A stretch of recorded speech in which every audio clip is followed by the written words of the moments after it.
The sound of a coffee cup shattering against the floor echoed through the Tactical Operations Center. "I said go make coffee, not sit here pointing at maps," Colonel Carter Reynolds barked, his voice carrying across the war room at Forward Operating Base Viper. The clock on the wall read 0347 hours. On the satellite display overhead, 50 Navy SEALs were surrounded by more than 500 enemy combatants in Kandahar province. Lieutenant Willow Matthews, 28 years old, small-framed in an oversized uniform, shoulders hunched behind thick-rimmed glasses, stepped back and bowed her head in apology. Her hands trembled as she bent to pick up the broken ceramic pieces. Around her, 15 officers and intelligence analysts watched with a mixture of pity and mockery. "Fresh meat," Major Bradley Foster muttered, shaking his head. "Thinks she's playing a tactical video game or something."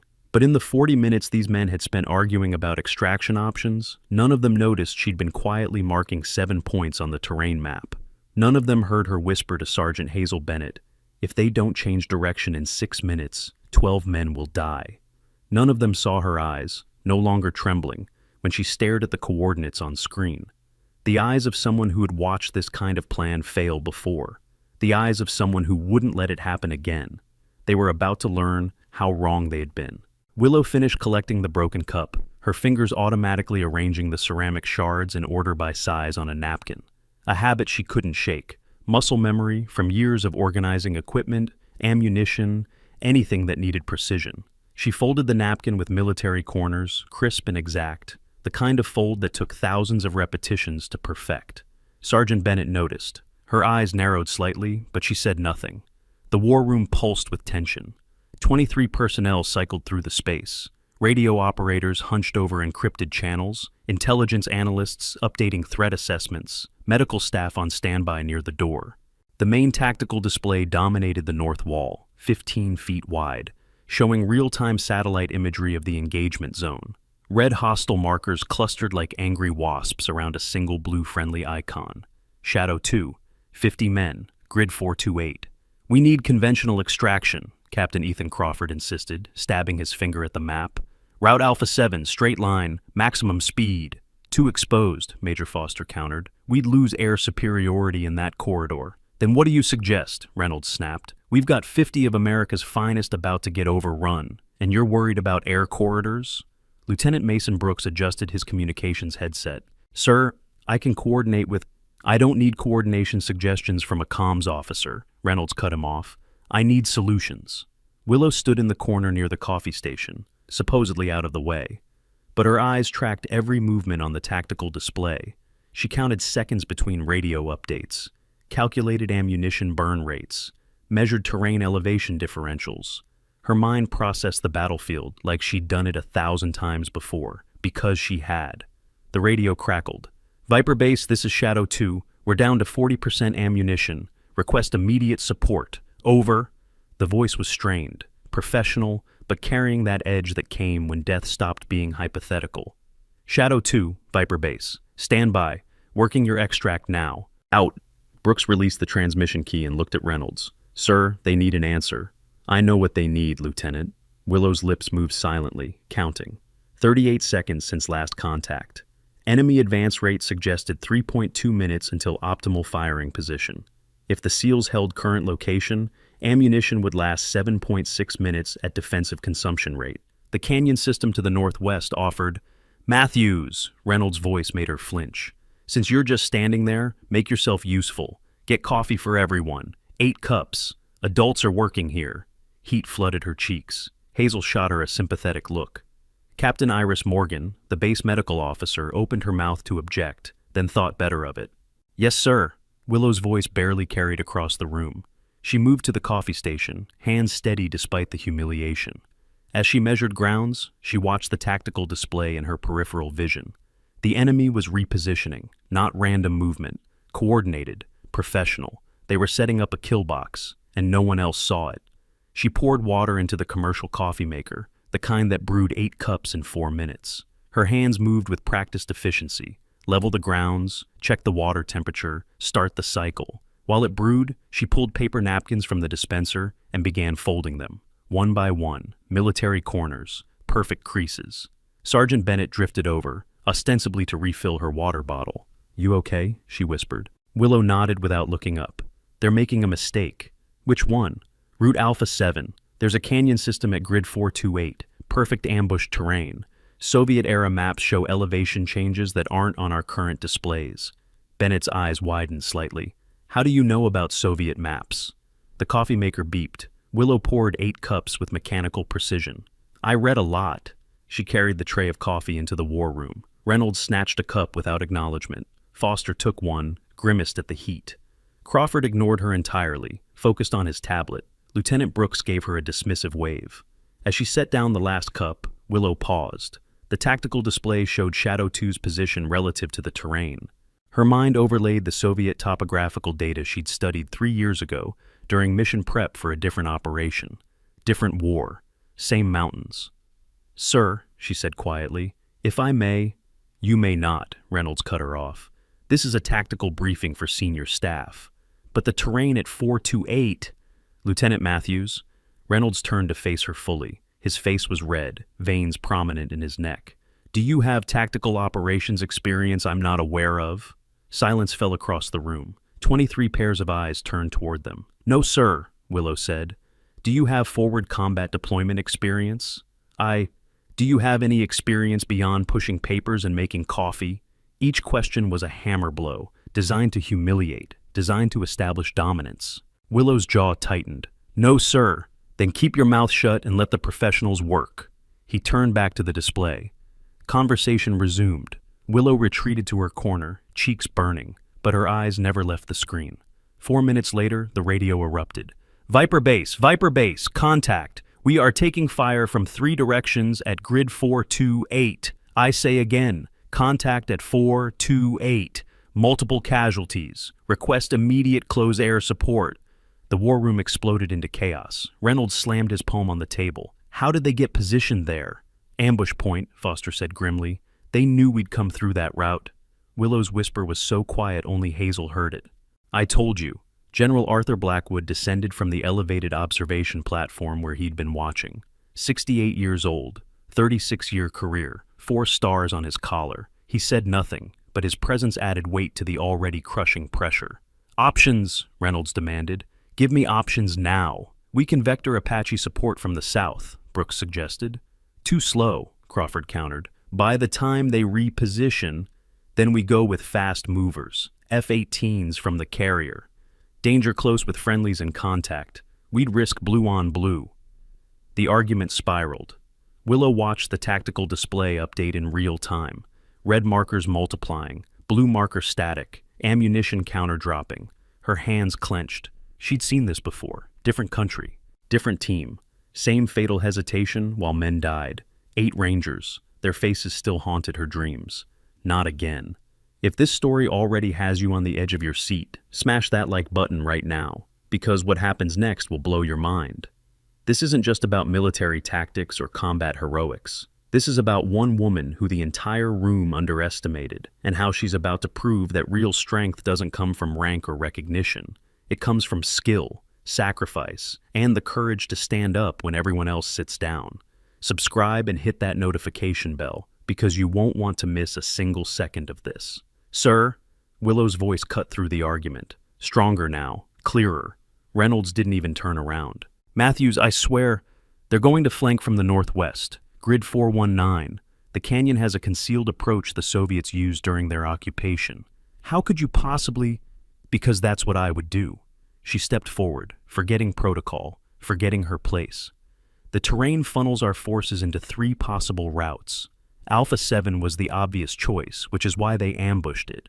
But if we can redirect Shadow 2 to the Northwest Canyon system, we can— Enough, Reynolds roared. This is a war room, not a classroom. You don't get to play tactical officer because you read some Wikipedia articles. I didn't read Wikipedia, sir. I studied Soviet military operational maps from the 1980s. The canyon system at 419 connects to a cave network that— A cave network, Foster's voice dripped with sarcasm. Let me guess, you also studied spelunking? Nervous laughter rippled through the room. Even some of the junior analysts smirked. Captain Morgan stepped forward. Colonel, perhaps we should at least look at— Doctor, stay in your lane, Reynolds snapped. Matthews, do you have something productive to contribute? Or are you going to keep wasting our time with fantasy scenarios? Willow met his eyes. For the first time since entering the war room, she didn't look away.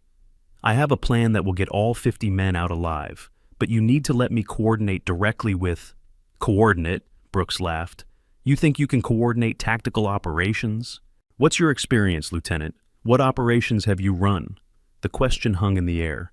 Willow's mouth opened, closed. The words were right there. 47 missions, 0 friendly casualties, Operation Neptune's Spear, the name that would change everything. But she'd worked so hard to disappear, to become nobody, to forget the weight of command and the faces of the 8 Rangers whose deaths she couldn't prevent. None, sir, she finally said. Exactly. Reynolds turned back to the tactical display. Now, unless anyone with actual experience has suggestions, I'm going with conventional extraction. Foster, coordinate with the Apache unit. Brooks, get me a comm line to Shadow 2 Actual. We're pulling them out Route Beta 3. Willow's hands clenched so hard her nails cut crescents in her palms. Route Beta 3 was even worse than Alpha 7. The enemy would predict that fallback. They'd have time to reposition. More men would die. She couldn't watch it happen again. Sir, respectfully, one more word and you're confined to quarters, Reynolds said without turning around. Is that clear, Lieutenant? Willow's jaw worked. Her eyes burned, but she stepped back. Yes, sir. Sergeant Bennett caught her arm as she retreated. He's wrong, she whispered. You know he's wrong. Doesn't matter what I know. It should. On the tactical display, the blue marker representing Shadow 2 flickered. Ammunition counter dropped below 30%.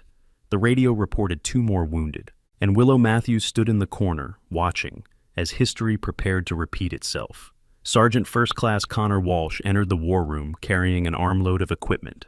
41 years old, barrel-chested, with the kind of confidence that came from 2 decades of service. He dumped the gear on a side table and surveyed the organized chaos. Coffee ready? He asked, spotting Willow. Or did someone finally give the new girl a real job? More laughter, less nervous now, building momentum. Walsh, focus, Foster snapped, but there was no real heat in it. Just saying, sir.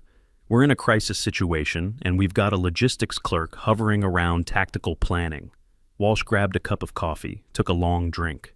No offense, sweetie, but maybe you could help more by organizing supply manifests or something.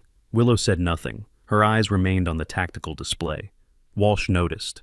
What, you got an opinion on tactical operations now? You want to tell us how to run this? Leave her alone, Hazel muttered. I'm just curious. Walsh set down his coffee and crossed his arms.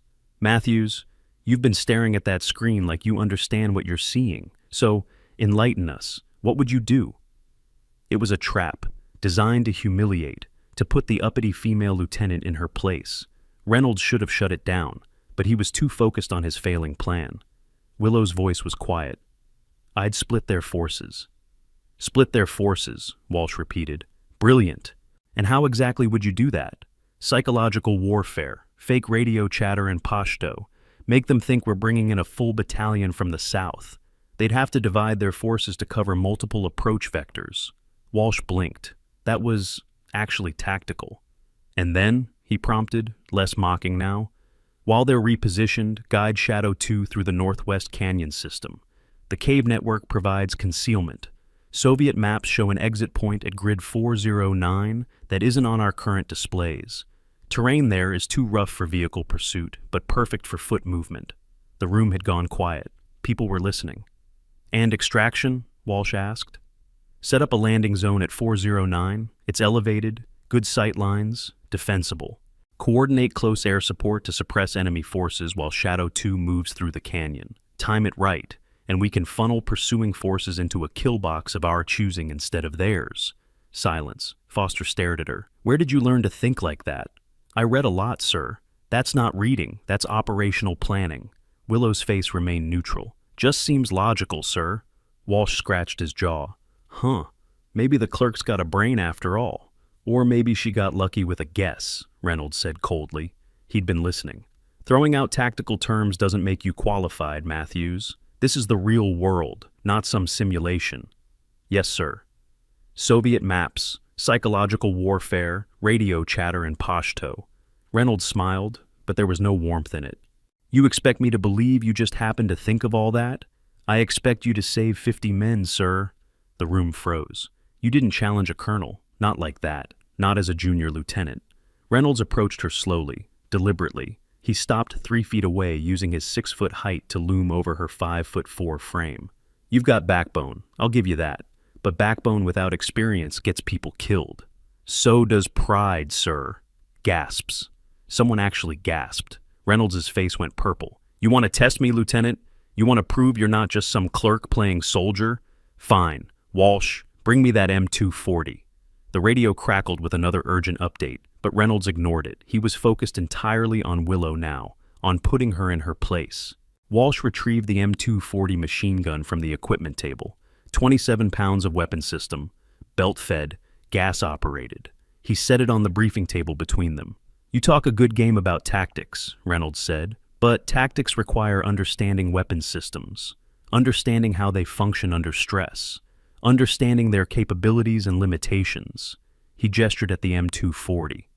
This is basic infantry equipment. Every soldier should be able to field strip one. Can you? The challenge was clear. Prove your competence or shut up forever. Willow looked at the weapon. Her hands didn't move. That's what I thought, Reynolds said. All talk, no substance. I can do it, sir. Then do it. You've got 90 seconds. That's the standard for infantry qualification. Master Sergeant Raymond Hayes, the base armory chief, stood up from his workstation. 44 years old, 22 years of service, he knew weapon systems better than most people knew their own names. Colonel, with respect, that's not a fair test for... She said she can do it, Reynolds interrupted. Let's see it. The war room had forgotten about the 50 dying men. This had become personal. This was about putting an arrogant female lieutenant in her place. Willow approached the table. 23 people watched. General Blackwood watched from his elevated position. Expression unreadable. She didn't rush, didn't hesitate.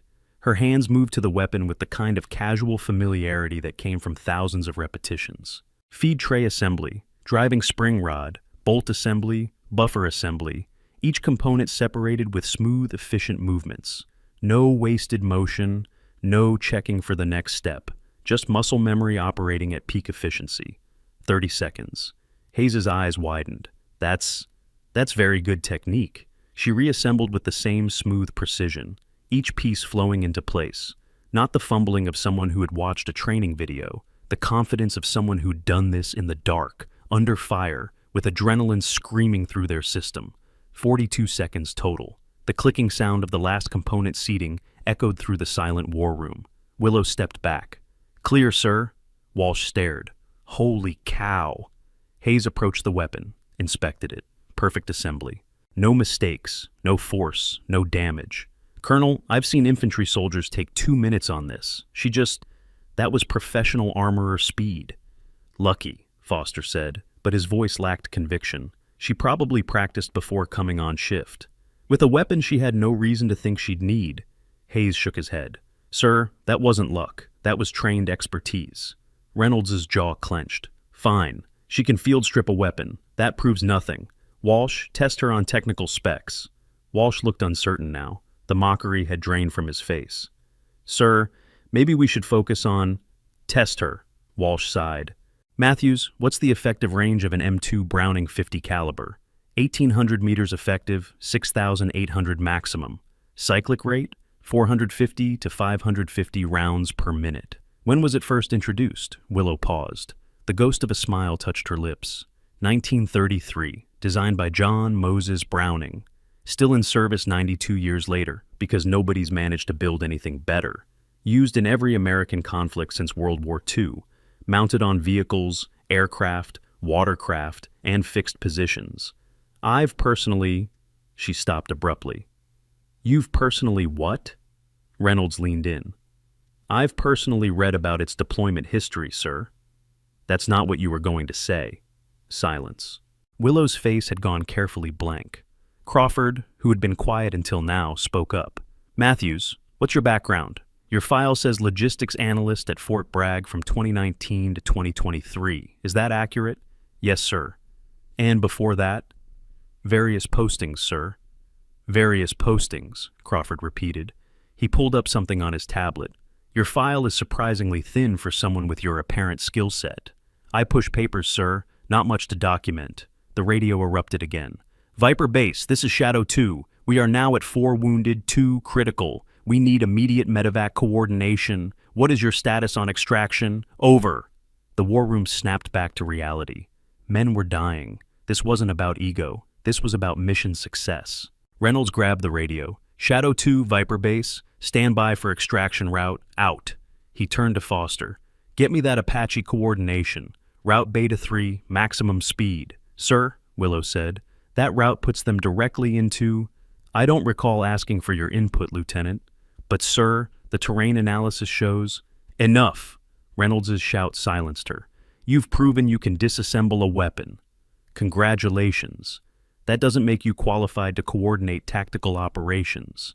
Now stand down, or I will have you removed from this TOC. Willow's hands trembled, not from fear, from rage, from frustration, from the absolute certainty that she was watching history repeat itself. 8 Rangers, their names carved into her memory. Not again. She wouldn't let it happen again. But what could she do? She was nobody, just a clerk who'd gotten too confident, just a woman who'd stepped out of line, just Ghost, the most successful tactical coordinator in JSOC history, forced to watch amateurs make fatal mistakes. The radio systems Willow was monitoring weren't your standard military equipment. Advanced encrypted tactical communication devices are revolutionizing modern warfare, allowing real-time coordination across multiple units with zero lag and military-grade security. These systems can handle satellite feeds, drone footage, and voice comms simultaneously, giving tactical coordinators the split-second advantage that saves lives. In high-stakes operations, having the right technology isn't just helpful, it's the difference between mission success and catastrophic failure. Reynolds coordinated with Major Foster, issuing orders for Route Beta 3 extraction. Brooks established comm lines. Crawford updated threat assessments. The machinery of military response ground forward. Willow stood in her corner, watching the tactical display, calculating, planning, preparing for the inevitable, because she knew what they didn't. She knew exactly how this would unfold. She'd run this scenario 17 times in training, executed it 4 times in combat. Route Beta 3 had a 92% failure rate under current conditions. Sergeant Bennett moved closer. You're not going to just stand there, are you? What choice do I have? You could tell them the truth. What truth? Who you really are. Willow's eyes snapped to her. I don't know what you're talking about. Yeah, you do. Hazel's voice was barely a whisper. I've been watching you for 3 weeks. The way you stand, the way you fold things, the way you automatically calculate firing angles when you look at terrain. You're not a logistics clerk. That's my job title. That's your cover. They stared at each other, Willow's carefully constructed anonymity cracking under the weight of the moment. It doesn't matter who I was, Willow finally said. It matters who I am now. And right now, I'm nobody. Then 50 men die because you chose to be nobody. The words hit like a physical blow, because they were true, because Willow had made a choice 3 years ago to disappear, to stop carrying the weight of command, to stop making decisions that got people killed. But watching those red markers close in on the blue marker, watching the ammunition counter drop, watching the casualty count rise, that was a different kind of weight. Viper Base, this is Hawk 1. A new voice on the radio. Female, calm despite the chaos. Lieutenant Commander Audrey Pierce, Apache pilot. We are inbound to provide close air support. Current ETA 12 minutes. Request updated threat assessment and rules of engagement. Over. Brooks relayed the tactical situation. Reynolds provided authorization for weapons release. The plan moved forward. Willow closed her eyes. 12 minutes. Shadow 2 had maybe 6 minutes of defensible ammunition. The enemy would overrun their position long before air support arrived. Route Beta 3 would take them directly into prepared ambush positions. It was tactical suicide dressed up as bold action. She'd seen this before. Different mountains, different team, same fatal combination of pride and incompetence. Staff Sergeant Michael Chen, Sergeant First Class Maria Rodriguez, Corporal James Wilson, Private First Class David Taylor, Specialist Jennifer Martinez, Sergeant Thomas Anderson, Corporal Robert Jackson, Private First Class Amanda Foster. 8 names. 8 Rangers who died because Pentagon brass overruled her extraction plan. 8 people who trusted the system to make the right call. They'd been wrong to trust. Would Shadow 2 make the same mistake? Warrant Officer Dylan Sterling moved through the war room with the practiced efficiency of someone who had spent 20 years in intelligence work. 46 years old, quiet, observant. He paused near Willow's position, ostensibly checking a data feed on a nearby terminal. "That field strip time was impressive," he said casually. "Thank you. 42 seconds. That's competition-level speed. I've only seen that kind of performance from people who've worked with weapons under extreme stress." Willow didn't respond. "I knew someone once," Dylan continued, his voice barely audible beneath the war room chaos. "Back in 2011, brilliant tactical coordinator, coordinated one of the most successful operations in modern military history. She had this thing she did, folded everything with perfect military corners, even napkins, drove everyone crazy." Willow's breathing stopped. "Never met her directly," Dylan went on. "Just worked intelligence support.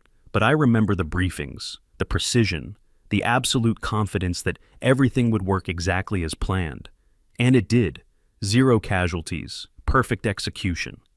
They called her Ghost because she saw things no one else could see and planned operations no one else would dare attempt." He glanced at Willow.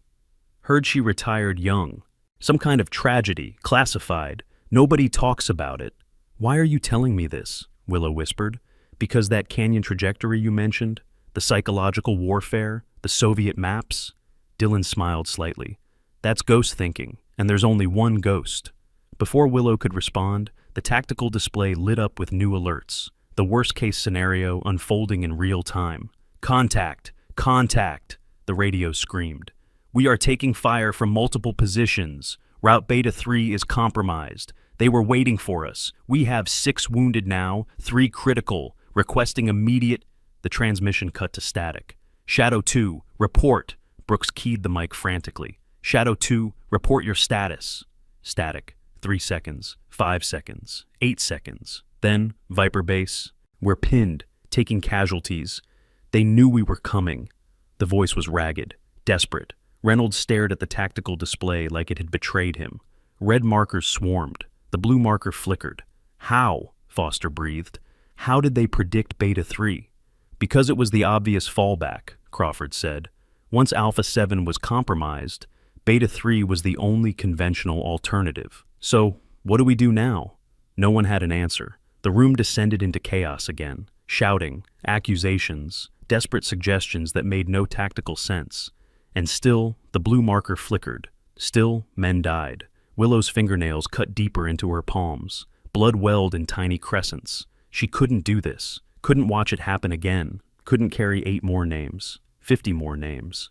Can you believe what just happened? Drop a comment if you saw that coming. Because the officers in that room definitely didn't. But here's the thing. We're only halfway through this story. What's about to be revealed will change everything. Keep watching. The best part is still ahead. She stepped forward, not thinking, not calculating, just moving on pure instinct and accumulated rage. "Sir."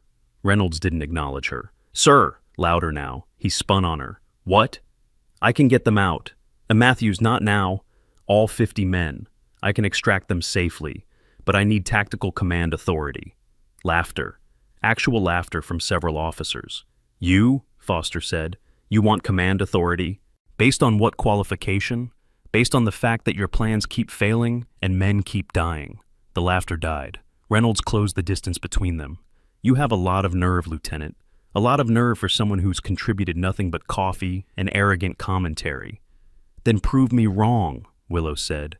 Her voice had changed. Stronger, clearer, command voice bleeding through despite her best efforts. "Give me 10 minutes. If my plan doesn't work, remove me from service. Court-martial me, whatever you want. But give me a chance to save them." "Why would I trust you?" "Because you don't have any other options." It was true. The room knew it. Shadow 2 knew it. Even Reynolds knew it. But pride was a powerful thing. "No," he said flatly. "You're dismissed, Lieutenant. Confined to quarters pending review for insubordination." "Sir." He grabbed her left arm, just above the elbow, intending to escort her physically from the war room. His grip was iron, meant to intimidate, meant to establish dominance. The sleeve of her oversized uniform, already stretched from years of wear, caught on his watch. It tore. The sound of ripping fabric was surprisingly loud in the momentary lull of conversation. Her left forearm, from elbow to wrist, suddenly exposed to the fluorescent lights of the war room. And there, in stark black ink against pale skin, was a tattoo. Not some tribal design or motivational quote, not a unit patch or girlfriend's name. 3 lines of text, military, precise, absolutely unmistakable.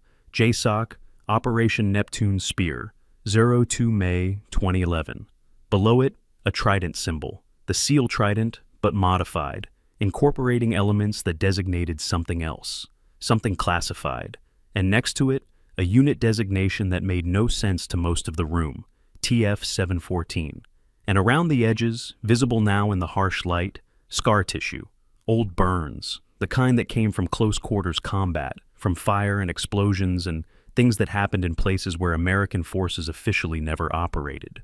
The war room went absolutely silent. You could have heard a pin drop on carpet. Reynolds stared at the tattoo. His hand fell away from her arm like he'd been burned. Private Aidan Cole, the young radio operator, whispered, "Oh my God." Major Foster's face had gone pale. That's not... General Blackwood stood from his elevated position. For the first time all night, he moved, descended the stairs slowly, deliberately, his eyes locked on the tattoo. Captain Crawford frantically typed on his tablet, pulling up classified databases, entering search terms with shaking fingers. Sergeant Bennett breathed out, "Holy cow." Dylan Sterling just smiled, that knowing, quiet smile of someone whose suspicions had been confirmed. And Lieutenant Mason Brooks, voice barely above a whisper, Neptune Spear was the Bin Laden raid. Everyone knew that. Operation Neptune Spear, May 2nd, 2011. The operation that killed the world's most wanted terrorist. The operation that ended a decade-long manhunt. The operation that required perfect coordination between Navy SEALs, CIA intelligence, Army aviation assets, and a tactical coordinator who had to plan for 18 different contingency scenarios. Task Force 714, Hazel whispered, reading the designation. That's a ghost unit. Officially doesn't exist. Handles the most classified operations in JSOC. Crawford's tablet beeped. His eyes went wide as he read the screen. "Colonel, there's a file here." "Read it," Reynolds said. His voice had gone hoarse. "It's heavily redacted, but..." Crawford swallowed hard. "Matthews, Willow, Colonel, retired, specialty, Joint Operations Coordination, Security Clearance, TSSCI, Notable Operations, Operation Neptune Spear, Coordination Lead. Age at time of Neptune Spear, 23. Total high-value target missions coordinated, 47. Friendly casualties under direct tactical command, 0. Silence. 47 missions, 0 casualties. The best record in JSOC history. It says she retired at 26, Crawford continued, voice shaking. Reason for retirement is classified, but there's a note about an incident.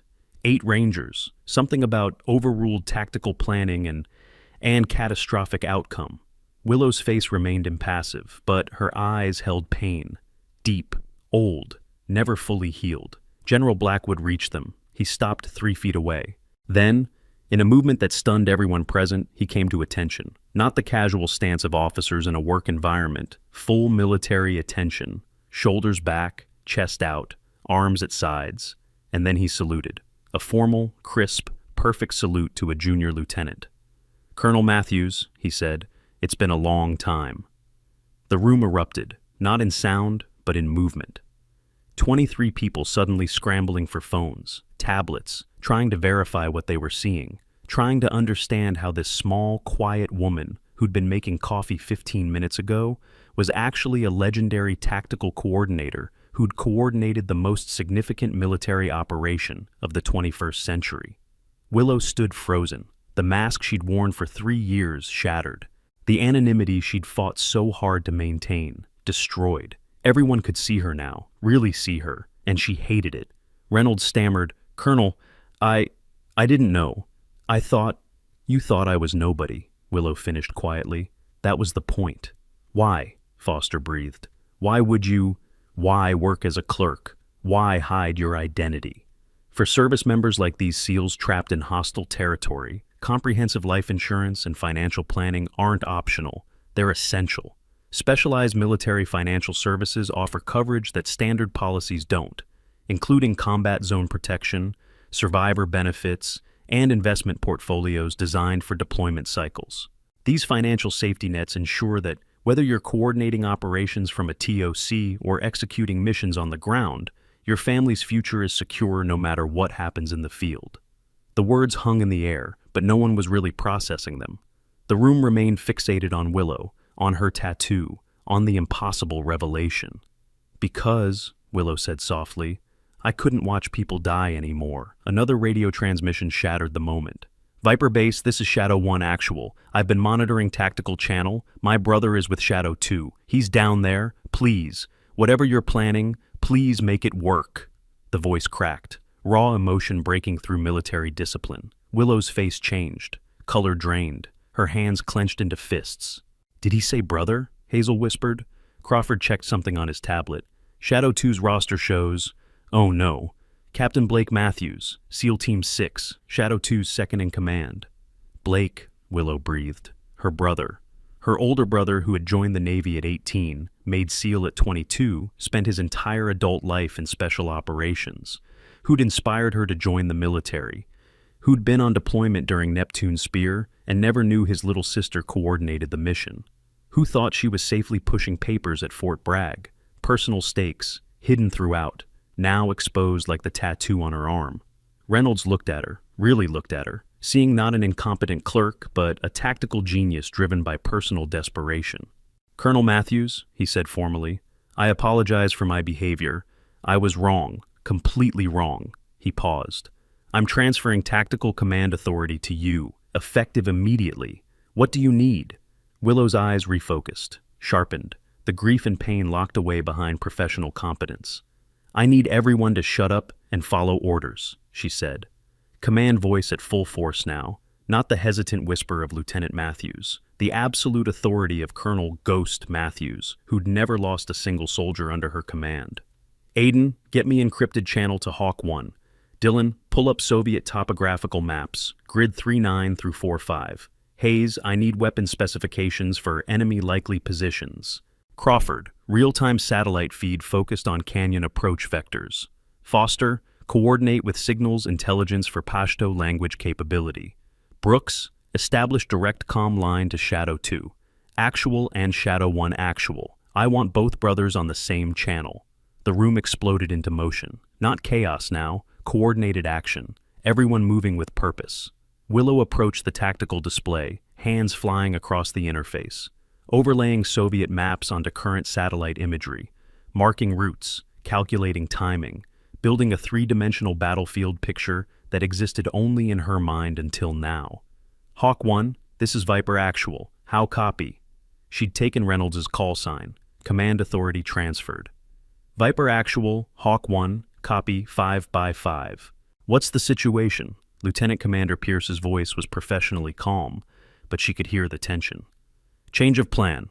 I'm sending new approach vectors to your navigation computer. Do not, I repeat, do not approach from bearing 090 as previously directed.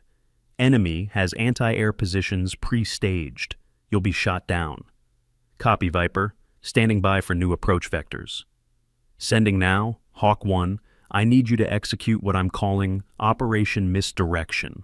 You're going to fake a retreat. Make it look good. Transponders hot, maximum engine noise, pulling back bearing 090. Make them think they scared you off. A pause. That's unorthodox.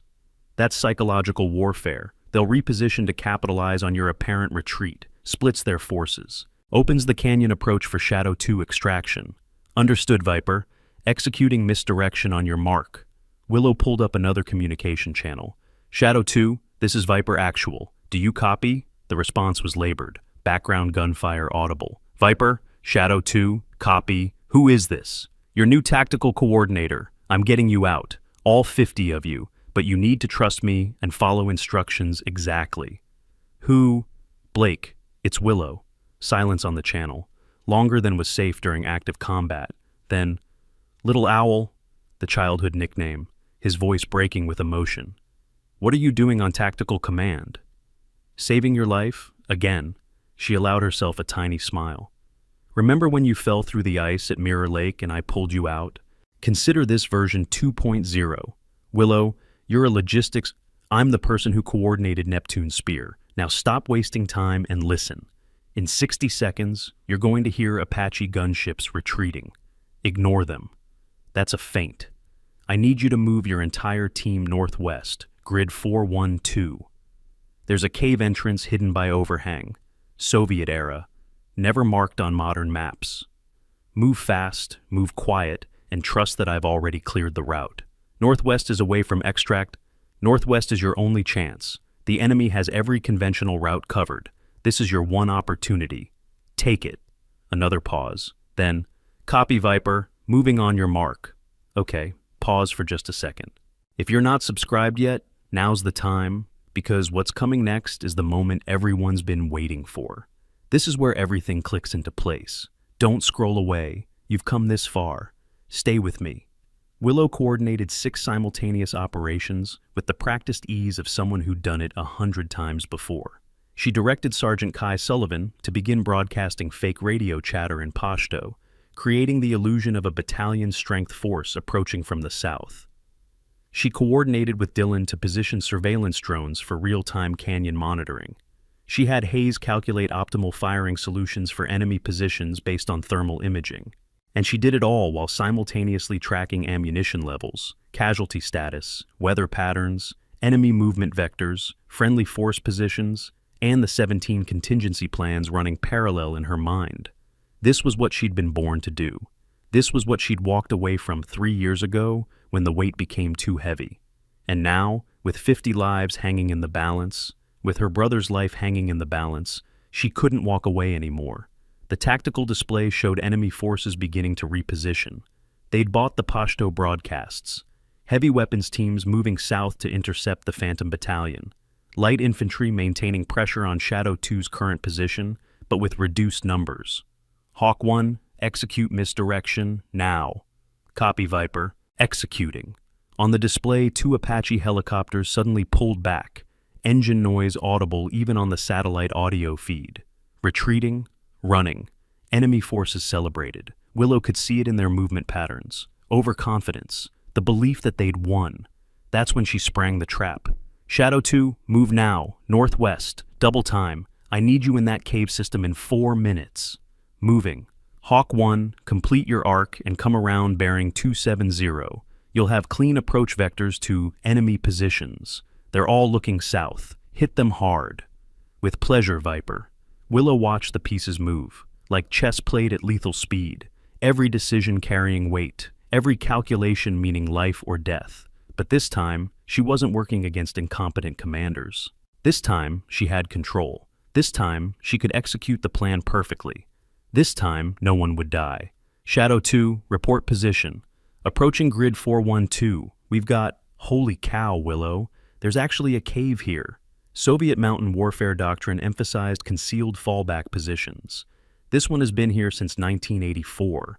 Move through, maintain light discipline, and follow the main tunnel northwest. It exits at 409, 2.3 kilometers, rough terrain but manageable. Copy, moving through. Hawk 1, targets designated. You are cleared hot.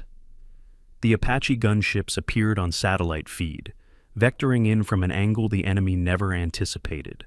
Their 30mm chain guns opened up. Precision, controlled, devastating. Enemy positions evaporated. Shadow 2, sit rep.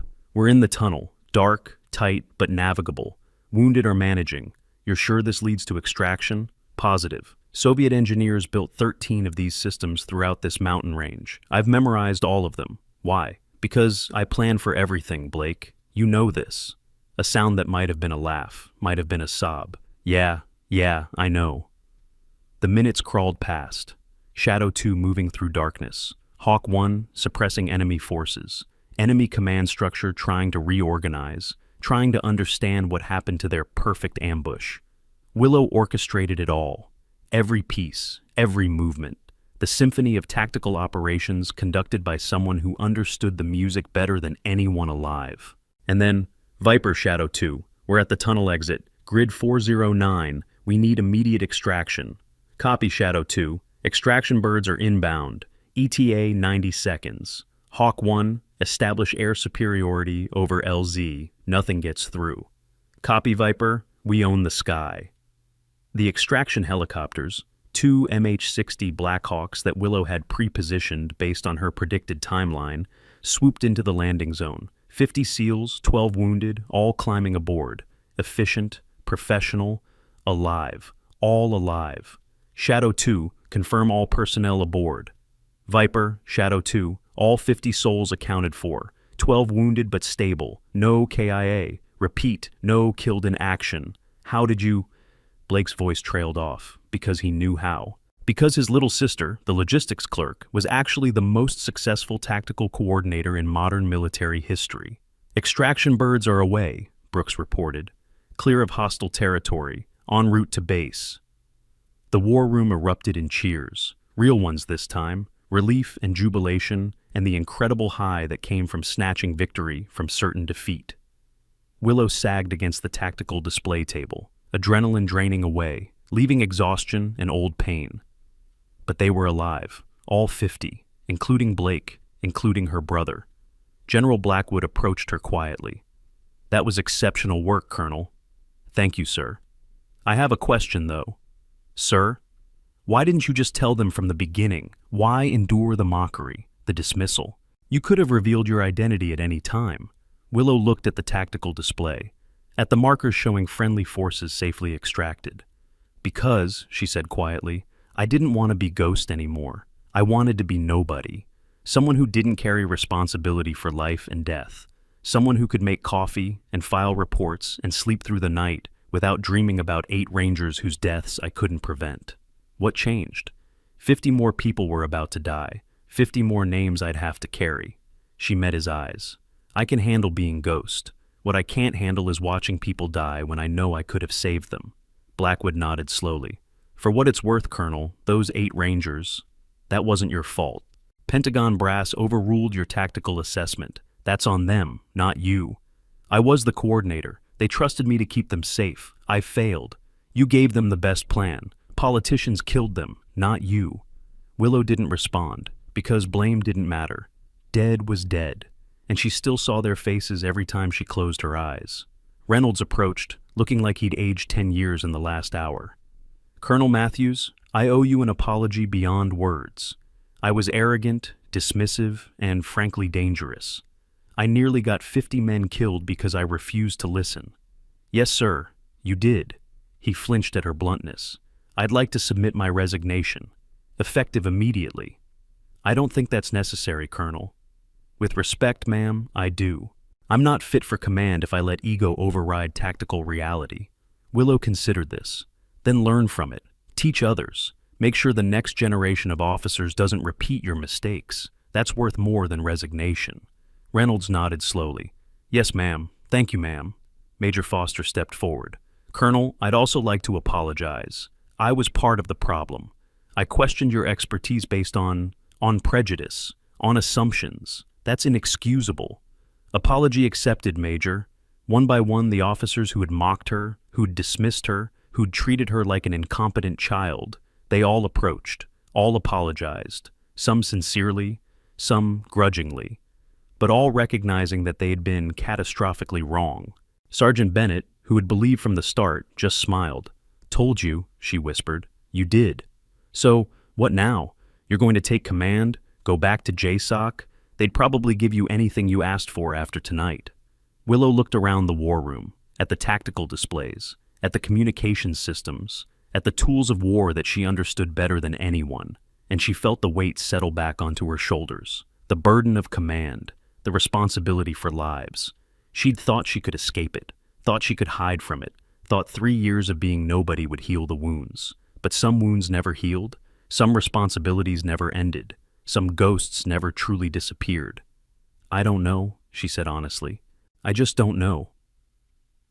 The extraction birds touched down at FUB Viper 20 minutes later.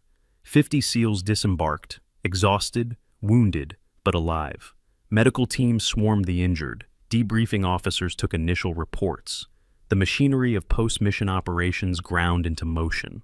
And Blake Matthews, 34 years old, SEAL Team 6, Willow's older brother, searched the crowd until he found her. They embraced without words. Two siblings who had chosen the same path, taken different roads, and ended up saving each other's lives in the mountains of Afghanistan. "Little owl," he whispered, "you coordinated Neptune's spear?" "Yeah." "At 23? "Yeah." "And I never knew?" "It was classified. You were deployed. By the time you got back, I'd already moved on to other operations." He pulled back, looked at her. "You retired. You walked away. Why?" The question she'd avoided for 3 years, the question she couldn't answer even to herself. "Because I got 8 Rangers killed. That wasn't your fault. Everyone keeps saying that. Because it's true. They're still dead, Blake." He had no response to that, because it was true too.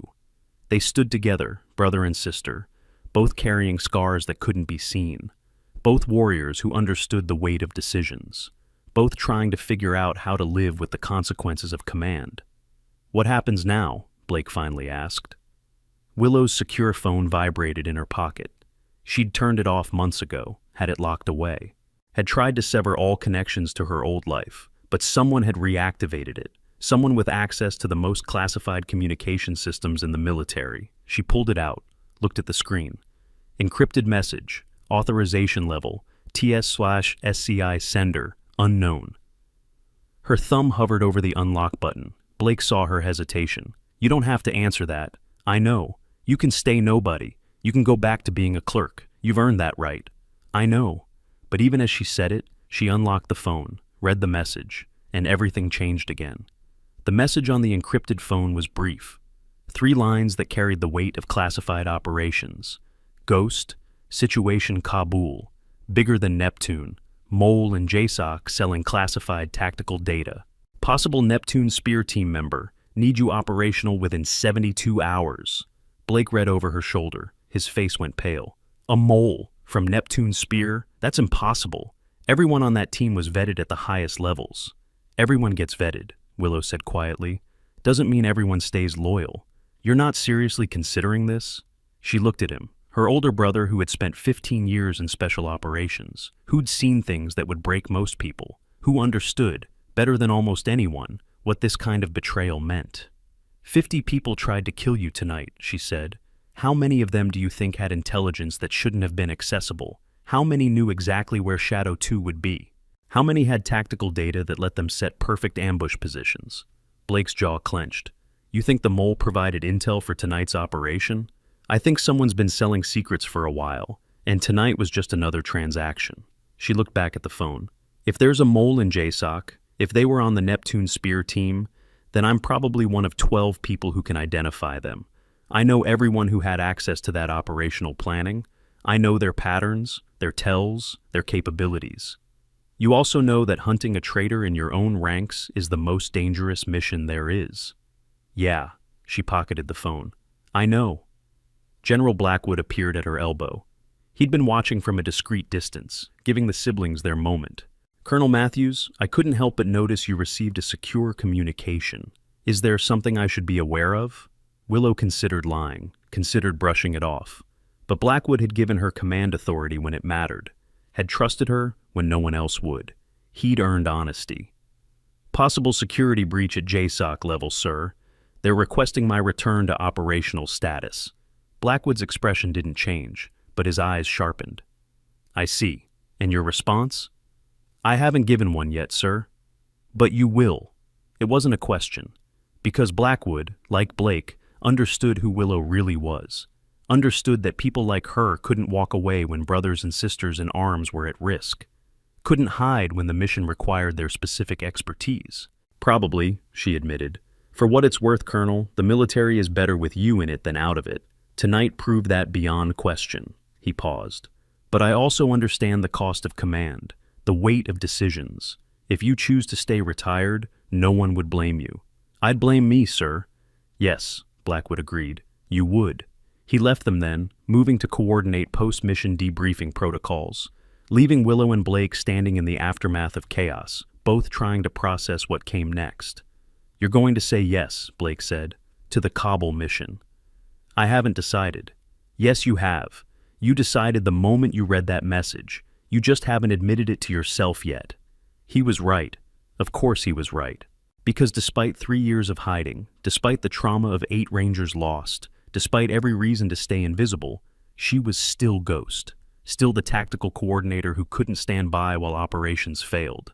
Still the woman who would rather carry the weight of command than the weight of watching people die. 3 years, she whispered. 3 years I've been trying to convince myself I could be normal, that I could just exist without the responsibility, without the missions, without the constant calculations of who lives and who dies. And tonight I saved 50 people, including you. And for the first time in 3 years, I didn't dream about the 8 I lost. I just executed the mission, did what needed to be done, brought everyone home alive. Blake put his hand on her shoulder. Then maybe you've been punishing yourself for something that was never your fault. Maybe those 3 years were about learning to forgive yourself so you could come back when the mission required it. That's very philosophical for a SEAL. We read books too, you know, sometimes. She laughed. Actual laughter. Brief, but real.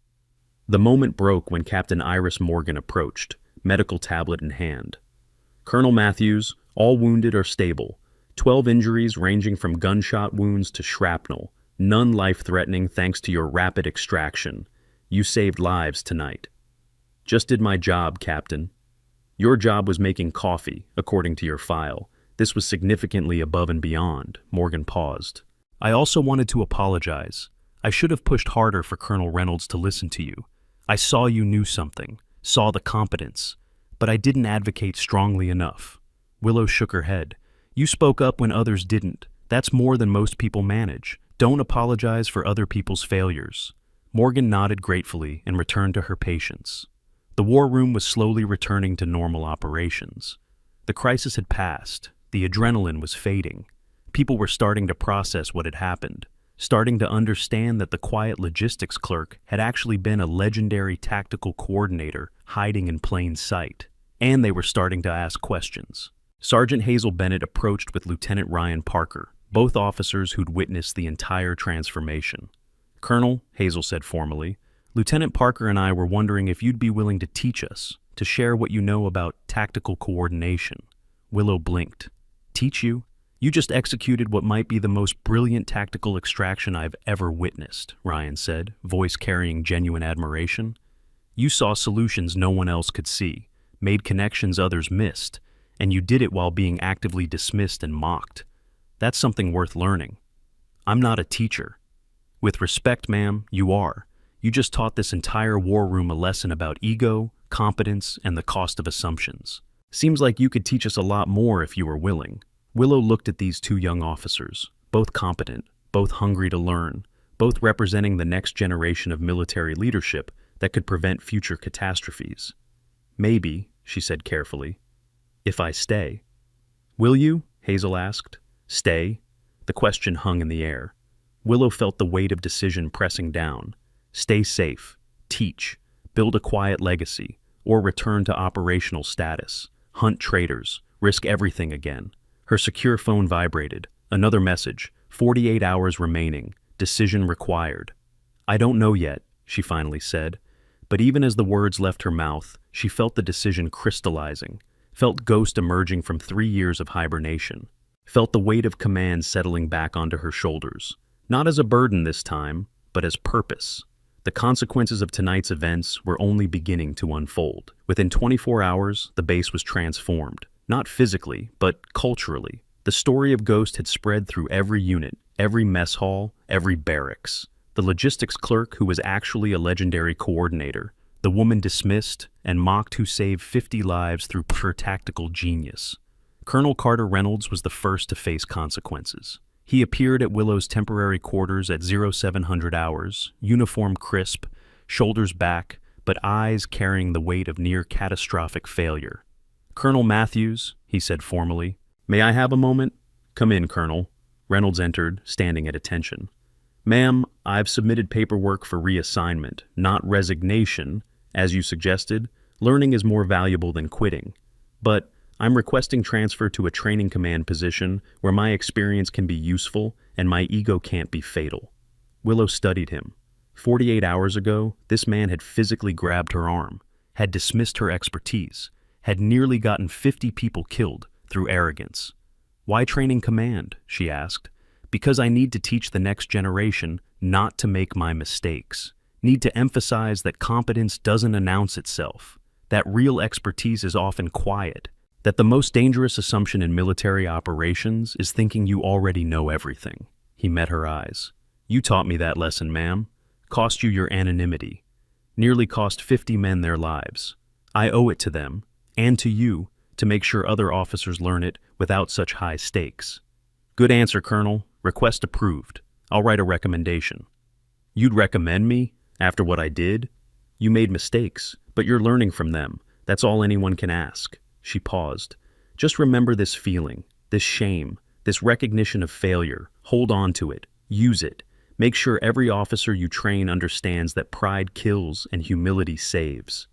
"Yes, ma'am. Every day. I promise." After he left, Major Bradley Foster arrived. The weapons specialist who'd challenged her knowledge, who'd called her skill beginner's luck. "Colonel, I'm requesting transfer to a weapons development position, away from tactical command." His voice was quiet, subdued. "I'm good with weapons systems, technical specifications, engineering. But last night proved I'm not qualified for tactical decision-making. I let assumptions about gender and rank override evidence of competence. That's disqualifying. One mistake doesn't disqualify you, Major. It does when that mistake nearly killed 50 people." He looked at her directly. "Ma'am, I've spent 22 years in the military. I thought I understood tactical operations. Thought I could evaluate talent. Last night proved I was wrong about fundamental things. If I can't recognize expertise when it's standing right in front of me, offering solutions, trying to help, then I have no business making life or death decisions." Willow recognized genuine self-awareness, the kind that led to growth. "Then take the transfer, but stay connected to tactical planning, review operations, provide weapons analysis.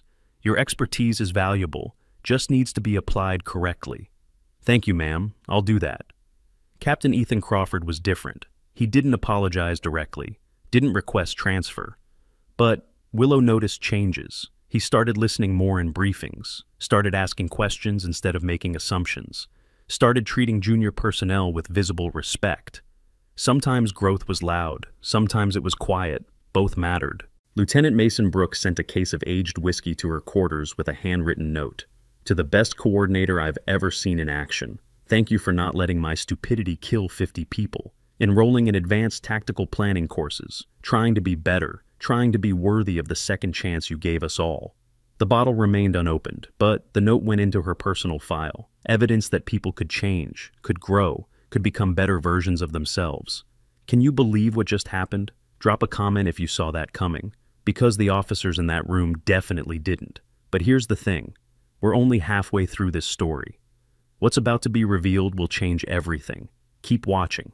The best part is still ahead. Sergeant First Class Connor Walsh personally reorganized the entire armory, cleaned every weapon, updated inventory systems, left everything in perfect military order with a note for Willow. "Learned from the best. We'll never judge by appearance again. Thank you for showing us what real expertise looks like. The armory is ready for inspection whenever you have time." Master Sergeant Raymond Hayes requested a private meeting. They sat in his workshop, surrounded by disassembled weapons and technical manuals. "Colonel, I need your help," Hayes said bluntly. "You field-stripped that M240 faster than I've ever seen. 42 seconds. That's competition-level speed, which means my training standards are too low. I'm teaching soldiers weapon maintenance, but I'm not teaching them mastery. Will you review our protocols? Help me raise standards?" Willow spent 6 hours with him, reviewing procedures, updating standards, incorporating techniques she'd learned from dozens of operations across 3 continents. Hayes implemented every suggestion immediately. "Why didn't anyone teach me this before?" he asked at one point. "Because most people don't need mastery, they need competence. But when you're training people whose lives depend on their weapons functioning under extreme stress, competence isn't enough. You need mastery. Muscle memory so deep that you can field strip in darkness, under fire, with hands shaking from adrenaline. Like you can, like I had to learn, the hard way, in places where failure meant death." Hayes was quiet for a moment. Then Thank you for sharing this, ma'am. I'll make sure every soldier I train reaches mastery level, not just competence. The personal ripples spread wider than individual apologies. The entire command structure began shifting. Warrant Officer Dylan Sterling requested a formal meeting in a secure briefing room. I was on the intelligence fusion cell for Neptune's Spear, Dylan said without preamble. Never met you directly, but I remember the operational briefings, the precision, the contingency planning, the absolute confidence that success was the only option. He smiled slightly. I remember thinking whoever Ghost was, they must be the most intimidating person in JSOC. Someone huge, loud, dominating. Never imagined it was a 23-year-old woman who barely cleared 5'4". Size doesn't matter in tactical coordination, Willow said. Only results. Clearly, I've never seen anyone coordinate like you did. Simultaneous operations, real-time adjustment, psychological warfare, unconventional routes, all while being actively opposed by your supposed command structure. That wasn't just skill. That was genius-level operational thinking. It's pattern recognition and experience. No, Dylan said firmly. It's not. I've worked with a lot of coordinators. Most are competent. Some are good. A handful are excellent. And then there's you, operating on a completely different level. Like comparing a pocket calculator to a quantum computer. Willow felt uncomfortable with the praise. Is there a point to this conversation, Dylan? Yeah. If you decide to go back to JSOC, if you take whatever mission they're offering, I want in. I want to work with you again. Be part of whatever operation you're coordinating. Learn from you. You don't even know what the mission is. Doesn't matter. If you're running it, it'll be successful. That's all I need to know. She studied him. 46 years old, 20-plus years of service, proven capabilities during Neptune's Spear, loyal, competent, exactly the kind of person she'd want on a sensitive operation hunting a traitor. I'll think about it, she said. But she'd already decided. If she went operational, Dylan came with her. Some decisions were obvious. For service members like these SEALs trapped in hostile territory, comprehensive life insurance and financial planning aren't optional. They're essential. Specialized military financial services offer coverage that standard policies don't, including combat zone protection, survivor benefits, and investment portfolios designed for deployment cycles. These financial safety nets ensure that whether you're coordinating operations from a TOC or executing missions on the ground, your family's future is secure no matter what happens in the field. The professional impacts extended beyond individuals. General Blackwood called a base-wide assembly 3 days after the extraction. Every available personnel gathered in the main briefing hangar. More than 200 people, all ranks, all specialties. Blackwood stood at the podium, Willow beside him in a fresh uniform with her actual rank insignia now visible, Colonel's eagles on her collar, campaign ribbons on her chest, including the Joint Service Commendation Medal and the Defense Meritorious Service Medal. The visual transformation from nobody to somebody was complete and undeniable. 3 nights ago, Blackwood began, his voice carrying across the assembled personnel, 50 Navy SEALs faced certain death. Enemy forces had them surrounded, outgunned, outpositioned. Every conventional extraction plan failed, casualties mounted, and the officers coordinating the response couldn't find a solution. The assembled personnel listened in absolute silence. You could hear ventilation systems humming, boot leather creaking, breathing, nothing else. Then Lieutenant Willow Matthews, who most of you knew as a logistics clerk, stepped forward with a plan. She was dismissed, mocked, told to make coffee, physically grabbed and removed from the Tactical Operations Center. But when her uniform tore and revealed who she really was, Colonel Willow Matthews, the coordinator of Operation Neptune's Spear, 47 successful, high-value target missions, 0 friendly casualties under her command, everything changed. Blackwood paused, letting the statistics sink in. 47 missions, 0 casualties, the best record in Joint Special Operations Command history. Colonel Matthews extracted all 50 SEALs with 0 additional casualties. She did this while being actively opposed by senior officers. She did this despite being treated like an incompetent child. She did this because she understood that saving lives mattered more than protecting her anonymity or her ego. He turned to face Willow. "Colonel, would you like to address the base?" Willow hadn't prepared remarks, hadn't expected this public recognition, But she stepped to the microphone anyway because the message mattered more than her comfort. 200 faces looking at her, waiting, judging, evaluating. 3 years ago, she said quietly, her voice amplified across the hangar, I lost 8 Rangers, good people, skilled soldiers. They died because Pentagon leadership overruled my tactical assessment and ordered them into a situation I knew was suicide. I couldn't stop it, couldn't save them. And afterwards, I couldn't carry that weight anymore. So I disappeared, became nobody. Tried to convince myself I could live without the responsibility of command. Silence, complete attention. Even the ventilation system seemed quieter. But 3 nights ago, I watched 50 more people heading toward the same fate. And I realized something important. Hiding from responsibility doesn't make it go away. It just means someone less capable carries it. Someone who might not see the solutions. Someone who might lose people who didn't need to die. She looked across the assembled faces. Young officers, experienced NCOs, support personnel, all of them part of the military machine that succeeded or failed based on decisions made in rooms like the TOC. So, here's what I learned, and what I hope you learn. Real expertise doesn't need to announce itself. Real competence is often quiet.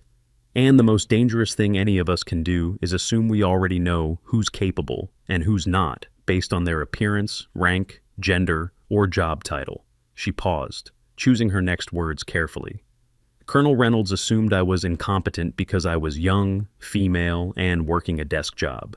He was wrong, catastrophically wrong.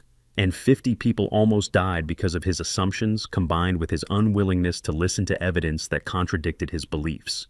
Don't be Colonel Reynolds. Listen, evaluate, judge based on capability, not prejudice, judge based on results, not expectations. The briefing hangar erupted in applause, not polite, not perfunctory. Real applause from people who understood the lesson, because they'd either witnessed the near disaster or heard about it from those who had. Willow stepped back from the microphone. The weight on her shoulders felt different now, not lighter exactly, but distributed better, shared among people who understood what was at stake. Blackwood announced new policies effective immediately. All tactical suggestions would be evaluated on merit regardless of source. Junior personnel were encouraged to speak up if they saw problems. Command structure remained important for operational efficiency, but not at the cost of mission success. The military was updating its approach to expertise and leadership. Institutional change, slow, incomplete, but real and measurable. The community transformation was visible in small ways over the following weeks. Personnel who'd witnessed Willow's coordination started approaching problems differently. More questions, less assumption, greater attention to quiet expertise regardless of where it came from. Sergeant Hazel Bennett became something of a protege. She shadowed Willow whenever possible, absorbing everything about tactical thinking. I want to be like you, Hazel said one evening as they reviewed terrain maps together. Not Ghost exactly, but someone who sees solutions others miss, someone who can save lives through pure operational thinking. Then stop looking for the obvious answers, Willow advised. The best solutions are usually unconventional, uncomfortable. They require thinking 3 steps ahead and 2 steps sideways. Train your mind to see patterns others ignore. Study history. Learn from failures. Understand that every tactical situation has 17 possible solutions, but only 1 or 2 that minimize casualties. Lieutenant Ryan Parker started a study group focused on historical tactical operations. He invited Willow to speak about Neptune's spear, the parts that weren't classified. She talked for nearly 3 hours about planning contingencies, coordinating multiple assets, the importance of having backup plans for your backup plans, and the discipline required to execute whichever plan became necessary based on changing battlefield conditions. 47 officers attended. They took notes like graduate students, asked questions that showed genuine intellectual engagement. This wasn't hero worship. This was professional development from someone who'd achieved what they aspired to achieve. The cultural ripples spread. Base efficiency improved measurably. Communication between units improved. The hierarchical rigidity that had nearly killed 50 people began softening into collaborative problem solving. Change was happening. Real change. The kind that prevented future catastrophes. 3 weeks after the extraction, Willow stood in front of a classroom, teaching advanced tactical coordination to 12 carefully selected officers. The class met 3 times per week, 2 hours per session, intensive, demanding, exactly what they needed. Coordination isn't about control, she explained, moving terrain maps around a tactical table like chess pieces. It's about synthesis, taking multiple moving pieces, ground forces, air support, intelligence feeds, logistics constraints, enemy capabilities, weather patterns, political considerations, and creating a coherent operational picture that allows mission success. Lieutenant Lily Chen, a young officer fresh from West Point with top marks in strategic studies, raised her hand. Colonel, how do you handle information overload? When you're tracking 6 simultaneous operations across multiple time zones, how do you prioritize what matters most? Practice and pattern recognition, Willow said. You train until certain analyses become automatic.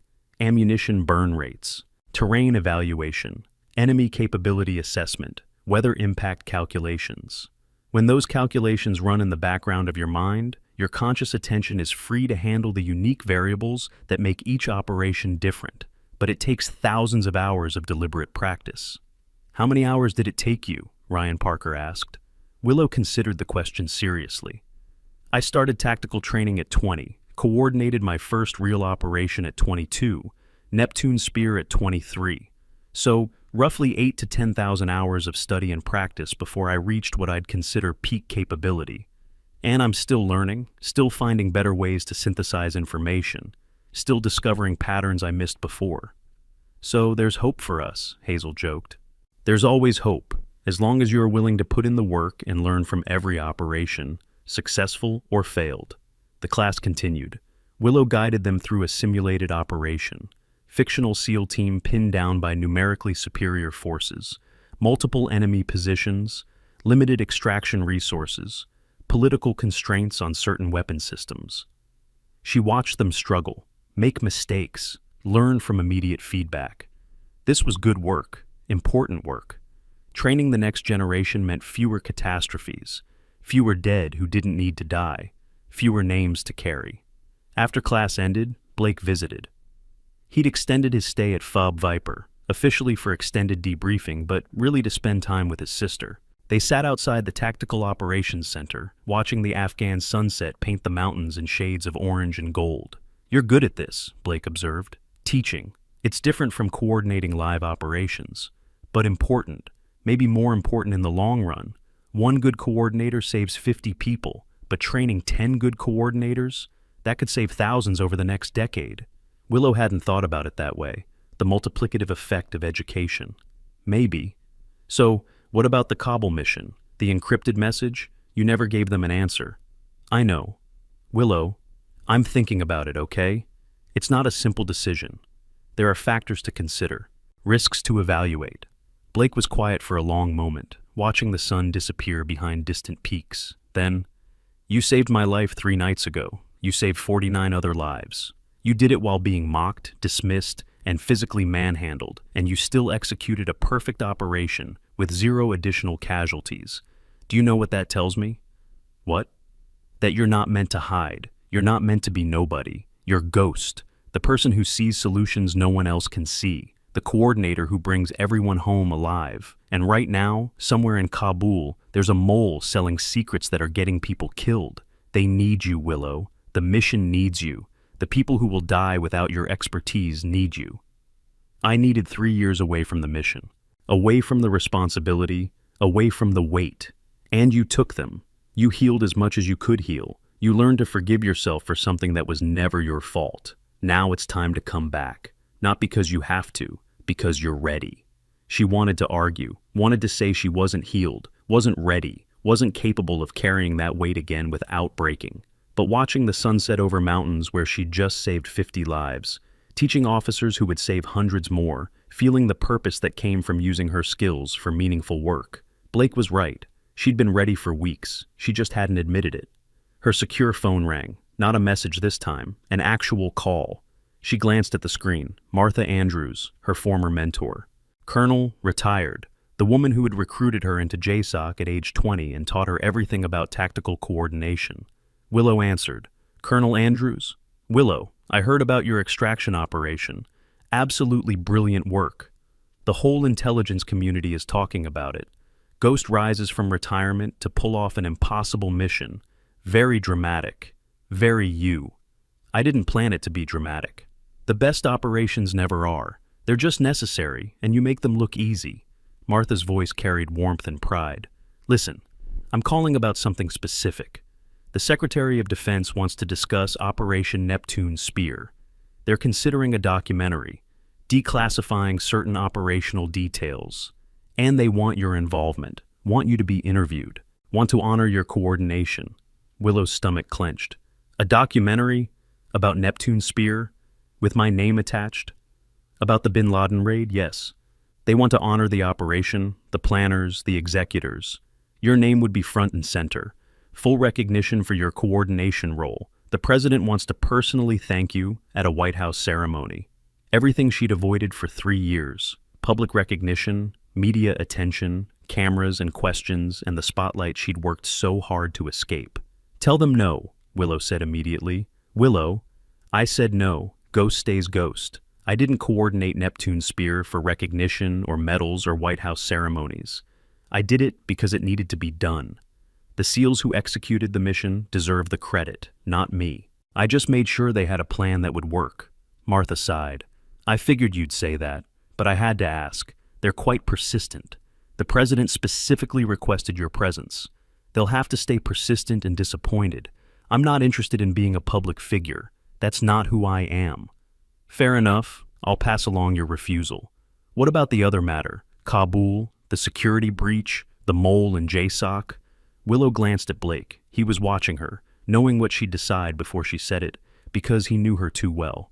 Tell them I'm in, she said quietly. Ghost is operational. Send me the briefing files. I'll coordinate from here until they need me physically present in Kabul. And I'm bringing Dylan Sterling. He worked Neptune Spear intelligence. If the mole was on that team, Dylan might recognize patterns I miss. You're sure? You don't have to do this, Willow. You've earned the right to stay retired. Yeah, I do have to do this. People are dying because someone's selling secrets. Someone who betrayed every principle we fought for. I can stop that. So I will. Okay then. Welcome back, Ghost. We've missed you. I've missed you. The call ended. Willow sat in silence, processing what she'd just committed to. A hunt for a traitor who knew her methods. A mission to Kabul, where danger came from enemies and supposed allies equally. A return to the world she'd abandoned 3 years ago. Blake put his hand on her shoulder. You made the right choice. How do you know? Because you're not running anymore. You're moving toward the mission instead of away from it. That's always the right choice for people like us. People like us. Warriors. Protectors. The ones who carried the weight so others didn't have to. When do you leave? Blake asked. Probably within a week. They'll need time to set up security protocols, establish cover identity, coordinate with Kabul assets, and brief me on current intelligence about the mole's activities. Be careful. Hunting a mole is different from coordinating combat operations. The enemy knows your capabilities, knows your patterns, knows you're coming. They'll be ready. I know. But you're going anyway. Yeah, because someone has to. And I'm the best chance of success. Blake smiled. That's my little sister, brave to the point of recklessness. Learn from the best. They sat together as darkness settled over Phobe Viper. Tomorrow would bring new challenges, new missions, new risks, but tonight they had this moment. Brother and sister, both warriors, both understanding the cost and choosing to pay it anyway. Okay, pause for just a second. If you're not subscribed yet, now's the time. Because what's coming next is the moment everyone's been waiting for. This is where everything clicks into place. Don't scroll away. You've come this far. Stay with me. The extraction of 50 SEALs created ripples that extended far beyond Phobe Viper. Within 72 hours, military news networks carried the story. Not Willow's name, that remained classified, but the operation itself. The impossible extraction, the 0 casualties, the brilliant coordination that turned certain defeat into flawless victory. Other bases took notice. Other commanders requested briefings. The tactical plan Willow executed became required study material at Fort Benning, Quantico, and the Naval Postgraduate School, not attributed to her by name, just labeled Kandahar Extraction, Study Case 714. 714. Task Force 714, Ghost's unit designation. A subtle acknowledgement for those who knew. Reynolds, now at his training command position, used the operation as his primary teaching example. This is what happens when ego overrides tactical assessment, he told his students. This is what happens when you dismiss expertise based on prejudice. This is what nearly cost 50 lives because I was too proud to listen to someone who knew better than me. He never named Willow, kept her anonymous per her request, but every officer he trained learned the lesson. Competence doesn't announce itself, and the most dangerous assumption is thinking you already know everything. Foster, in his weapons development role, incorporated Willow's feedback into new training protocols. Weapon handling speed increased across all infantry units. Maintenance standards rose, reliability improved, lives saved through better equipment management. Crawford quietly became the base's best listener. Junior officers noticed, started approaching him with concerns they'd previously kept silent. Problems got solved earlier. Efficiency improved. Culture shifted from top-down command to collaborative problem-solving. The institutional changes spread like ripples in a pond. Slow, gradual, but measurable. Willow's expertise didn't come from natural talent alone. It came from elite tactical coordinator training programs that only a handful of people ever complete. Advanced military education platforms now offer specialized courses in joint operations planning, multi-domain warfare, and crisis decision-making. These programs combine classified case studies, real-world simulations, and mentorship from veterans who have coordinated actual high-value missions. For military personnel looking to advance into strategic roles, this level of training is what separates good officers from legendary ones. General Blackwood established a permanent tactical coordination training program at FOB Viper with Willow as founding director. Build the next generation, he told her. Create coordinators who think like you do. See what you see. Save lives the way you save lives. She accepted on the condition that the program remained small. 12 students maximum per cycle. Intensive 18-month curriculum. Only the most promising candidates accepted. Quality over quantity. I'd rather train 12 excellent coordinators than 100 mediocre ones, she explained. Mediocre coordinators get people killed. Excellent ones bring them home alive. The first class began immediately. Hazel Bennett, Ryan Parker, Lily Chen. 9 others carefully selected based on aptitude, dedication, and proven judgment under pressure. They moved into dedicated facilities, studied historical operations, ran simulations, learned from Ghost herself. This isn't just about tactical planning, Willow told them on day 1. It's about understanding human psychology, enemy psychology, your own team's capabilities and limitations, political constraints, resource management, weather patterns, cultural factors. Everything connects, everything matters. Miss one variable and people die. They absorbed it all, hungry, dedicated, understanding they were receiving training that could save thousands of lives over their careers. But even as Willow built this legacy, even as she trained the next generation, even as she created institutional change that would outlast her, the encrypted phone kept vibrating. 24 hours remaining, 12 hours remaining, 6 hours remaining. The Kabul mission waited, the mole waited, the hunt waited. On her final evening at FOB Viper, before deployment, Willow stood alone in the war room where everything had changed. The tactical displays showed routine operations, no crisis, no desperate extractions, just normal military activity. She touched the spot where her sleeve had torn, where the tattoo had been exposed, where Ghost had been revealed to people who thought she was nobody. Thinking about staying? Dylan Sterling's voice came from behind her. She turned. He stood in the doorway, deployment bag already packed, ready to follow her into whatever came next. Thinking about what I'm leaving behind, she admitted. The students, the program, the safe, important work. You can come back to it, after Kabul, after we find the mole, after we stop whoever's selling secrets.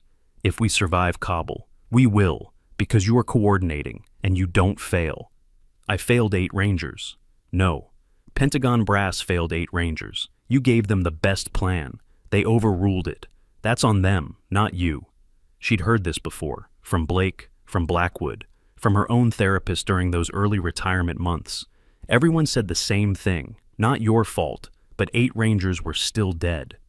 Come on, Dylan said gently. Transport leaves in 30 minutes. Time to go hunt some traitors. They walked out of the war room together. Willow took one last look at the tactical displays, at the space where she'd proven who she was, where she'd saved 50 lives, where she'd begun rebuilding herself. Then she closed the door and moved forward. The flight to Kabul took 18 hours, with stops for refueling and security protocols. Willow spent the time reviewing classified files about the mole, financial transactions, suspicious communications, operations that had been compromised, pattern analysis suggesting someone with high-level access was systematically selling JSOC secrets. The evidence pointed to someone from Neptune's Spear, someone who had been there, someone who knew exactly what kind of operational intelligence was most valuable, someone Willow had trusted. They landed at Boardroom airfield under cover of darkness. No ceremony, no official greeting, just a secure vehicle and a drive to an undisclosed facility where the real work would begin. The briefing room held 4 people when Willow arrived. She recognized 3 immediately. Commander Jack Morrison, SEAL Team 6, Neptune Spear Assault Leader, Captain Sarah Vega. Intelligence Officer, Neptune Spear Planning Cell, Master Chief Felix Torres, Senior Enlisted, Neptune Spear Ground Coordinator.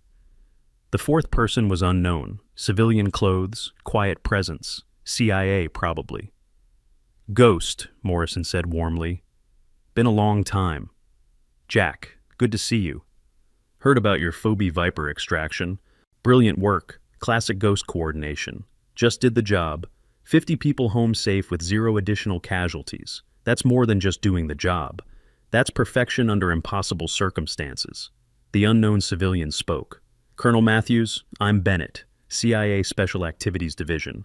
I've been investigating the security breach for 6 months. We've confirmed that someone with Neptune Spear access has been selling operational data, high-value intelligence, the kind that gets people killed." "How many people?" Willow asked bluntly. "Confirmed? 17 operators across 4 countries. Suspected? Possibly triple that. The mole's information has been extremely valuable to hostile forces. 17 dead, because someone she'd trusted had sold them out." "What's the evidence pointing to Neptune Spear specifically?" Dylan asked. "The intelligence being sold includes operational details that were never written down, never formally documented. Only 12 people knew certain specifics about the mission profile." Bennett pulled up a chart. "We've narrowed it to 5 possible suspects, all Neptune Spear team members, all with financial irregularities, all with access to classified systems." The 5 faces appeared on screen. Willow knew them all, had worked with them all, had trusted them all with the most sensitive operation of the century, and one of them had betrayed everything. "Your mission," Bennett continued, "is to identify which one, gather evidence, build a prosecutable case, and do it quietly before they realize we're investigating." Why me?" Willow asked. "Why not internal JSOC investigators?" "Because you know these people better than anyone. You coordinated them. You understand their patterns, their capabilities, their tells. If anyone can identify the traitor, it's Ghost." Willow studied the 5 faces. 5 people who had executed the most significant military operation of their generation. 5 people she'd trusted completely. One of them had blood on their hands, 17 deaths confirmed, possibly 50 or more suspected. "I'll need full access to financial records, communication logs, and operational debriefing transcripts," she said. "I'll need to interview each suspect without them knowing they're under investigation. And I'll need Dylan with me at all times. He spots patterns I miss." "Done. You have complete operational authority. Whatever you need, it's yours." Willow looked at the 5 faces again, memorizing details, looking for the crack in the facade, the tell that would reveal betrayal. "How long do I have?" she asked. "The mole knows we're investigating. They're getting nervous. We estimate 72 hours before they either run or go to ground so deep we'll never find them.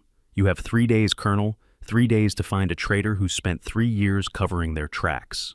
3 days, 72 hours, 4,320 minutes to identify someone who knew her methods and would be actively working to deceive her." "Then we'd better get started," Willow said. The hunt began. For 71 hours, Willow barely slept. She reviewed financial records, communication patterns, operational debriefings. She interviewed all 5 suspects under false pretenses. Routine Neptune Spear Anniversary Documentation was the cover story. She watched their body language, listened to their word choices, analyzed their stress responses. Dylan ran parallel analysis, cross-referencing timeline data with suspicious transactions, building the circumstantial case that would support whatever Willow's intuition identified. By hour 68, they had it. Not proof, not yet, but certainty. The mole wasn't who Willow expected, wasn't the obvious suspect with suspicious finances, wasn't the one with communication anomalies. It was the one who'd been too helpful, too eager to assist with the investigation, too quick to point fingers at others. Captain Sarah Vega, intelligence officer, the person who had helped plan Neptune's spear. Who'd been in every briefing, who knew every detail, who had access to everything, and who had a sister with terminal cancer requiring experimental treatment that cost $300,000. Treatment not covered by insurance. Treatment that justified selling secrets to save family. It's her, Willow told Bennett. Sarah Vega is your mole. You're certain? 98%. Her interview responses showed micro-expressions consistent with deception. Her financial records show unexplained gaps exactly matching the timeline of compromised operations. And her recent communication patterns indicate she's preparing to run. We have maybe 6 hours before she disappears. That's not enough for prosecution. Then we set a trap. Feed her false intelligence about a high-value operation. Something she can't resist selling. We track the transaction, identify her handler, catch her in the act. Bennett considered. Risky. If she suspects, she won't, because I'm going to personally brief her on the fake operation. Going to trust her the way I trusted her 3 years ago. Going to give her every opportunity to betray us one more time. And when she does, we'll have her. The trap was set within 2 hours. False intelligence about a high-value target, fake operational plans, everything designed to be irresistible to someone selling secrets. Willow briefed Sarah personally, watched her eyes light up, watched her ask exactly the right questions to gather exactly the information that would be most valuable, watched her friend become a confirmed traitor. 6 hours later, Sarah Vega was arrested, attempting to pass classified material to a foreign intelligence asset. Caught red-handed. Indisputable evidence. 17 confirmed deaths laid at her feet, possibly many more. Why? Willow asked when she confronted Sarah in the holding cell. You were one of us. You believed in the mission. Why betray everything? Sarah looked at her with exhausted eyes. My sister was dying. Experimental treatment was her only chance. $300,000. Insurance wouldn't cover it. I couldn't let her die. So I sold information I thought wouldn't hurt anyone. Just tactical analysis, historical data, nothing current. 17 operators are dead because of your harmless information. I didn't know. I swear I didn't know they'd use it that way. You thought you could betray your country and your brothers and sisters in arms without consequences. You were wrong. Sarah had no response, just tears and broken justification. Willow walked away. Mission accomplished, traitor identified, security breach closed, 17 deaths accounted for, but no satisfaction, just exhaustion and grief for the betrayal of someone she'd once trusted. That ending, though, did you catch that final message? If you want to know what happens next in Ghost's story, and whether she finally finds peace, check out the next video in this series. But before you go, hit that like button if this story gave you chills, and drop a comment telling me, would you have been able to forgive Sarah's betrayal, or was justice the only option? Willow returned to Phobe Viper 4 weeks later. The students were progressing well. Hazel had coordinated her first successful simulated operation. Ryan showed promise as a strategic thinker. The program was working. Blake visited again. They sat in their usual spot, watching another Afghan sunset. You found the mole, he said. It wasn't a question. Yeah, someone we both knew, someone from Neptune's spear. Who? Sarah Vega. Blake closed his eyes. Sarah, God, I can't believe. Why? Her sister was dying, needed expensive treatment. Sarah sold secrets to pay for it, didn't think anyone would get hurt, was catastrophically wrong. That's tragic, for everyone. Yeah. They sat in silence, processing, grieving, understanding that good people could make terrible choices for understandable reasons, and that understanding didn't erase consequences. So, what now? Blake finally asked. Now, I train the next generation. Make sure they're better than we were. Make sure fewer people have to make Sarah's choice because the system supports them better. Make sure fewer operations get compromised because security protocols are stronger. That's good work. It's necessary work. Willow's secure phone vibrated one final time. She looked at the screen. Unknown encrypted number. Same security protocols as before. She answered. This is Ghost. Colonel Matthews? The voice was filtered. Male, authority. We have a situation developing. Hostage rescue. American personnel trapped in hostile territory. Complexity exceeds normal coordination capabilities. We need someone who can see 8 moves ahead and coordinate 15 simultaneous operations across 5 countries. That's a very big ask. You coordinated Neptune's spear. You found the JSOC mole. You extracted 50 SEALs under impossible conditions. This is what you do. This is who you are. And we need Ghost operational for one more mission. Willow looked at Blake, at the sunset, at the base where she'd rebuilt herself, at the students who needed her, at the quiet life she could choose. Then she looked at the phone. Send me the briefing files, she said. I'll review and confirm within 24 hours. Thank you, Colonel. We knew we could count on you. The call ended. Blake smiled. You're never really going to retire, are you? Probably not. Turns out I'm not very good at being nobody. No, you're not. You're Ghost, and the world needs Ghost. The world needs a lot of things. It needs you, Willow, doing what only you can do, saving lives nobody else can save, being the tactical coordinator who never fails. She leaned against her brother's shoulder, exhausted, purposeful, understanding finally that running from who she was had never been the answer. Accepting who she was had been the answer all along. Real warriors don't advertise, she said quietly. They show up when needed and disappear when the job is done. Is that from a manual? No, it's from experience. 3 years of hiding taught me that disappearing only works if you were never really needed. But people like us, we're always needed. So we show up, we do the job, we carry the weight, and then we rest until the next mission requires us to show up again. That's very philosophical for a tactical coordinator. I learned from the best. They watched the sun disappear behind the mountains.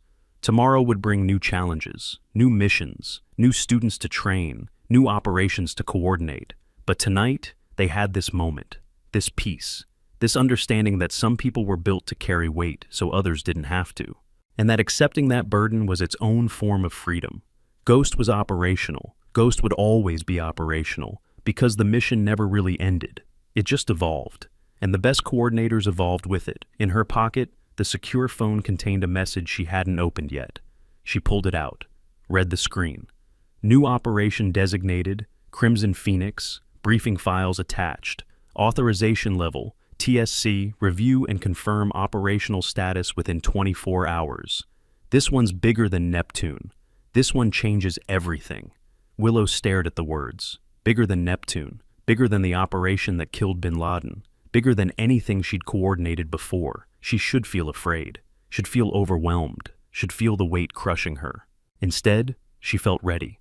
Blake, she said quietly, I'm going to need you operational for this next one. What is it? I don't know yet, but it's big, and I'll need my brother watching my back. Blake nodded. Always, little owl. Always. She opened the attachment, started reading the briefing, and her eyes widened, because this wasn't just an operation. This was historical. This was the kind of mission that appeared in textbooks 50 years later. This was the coordination challenge that would define her entire career, and Ghost never walked away from challenges. Time to get to work, she said. The sunset faded, darkness fell, and in that darkness, Ghost began planning the impossible, because some missions require the best, and the best was ready.